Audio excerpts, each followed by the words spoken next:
अगोदर मी लोकांचा फार विचार करायचे. हे माझ्याशी बोलत नाहीत, ते माझ्याशी बोलत नाही आहेत, त्यांनी मला असं म्हटलं किंवा ह्यांनी मला नावं ठेवली. ह्या विचारामध्येच आहे ना माझा सततचा जो आहे तो वेळ जायचा आणि मग फार वाईट वाटायचा, त्रास व्हायचा.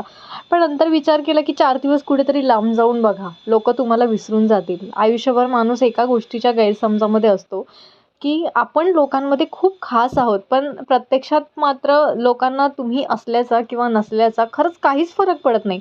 लोकं फक्त त्यांच्या कामापुरता तुमचा उपयोग करून घेतात आणि तेव्हाच तुमची आठवण काढतात. म्हणून स्वतःसाठी जगायला शिका. दुसऱ्यांचा विचार करणं सोडून द्या. आणि ह्या गोष्टीने आपल्याला फार त्रास होतो आणि जेव्हा आपल्या आजूबाजूला नकारात्मक विचार पसरवणारी लोकं असतात ना, तर त्यांच्यासोबत राहून आपलं सुद्धा वातावरण घरातलं जे आहे ते नकारात्मक होऊन जातं आणि आपणही तसाच विचार करू लागतो. आय होप तुम्हाला आजचा व्हिडिओ आवडला असेल.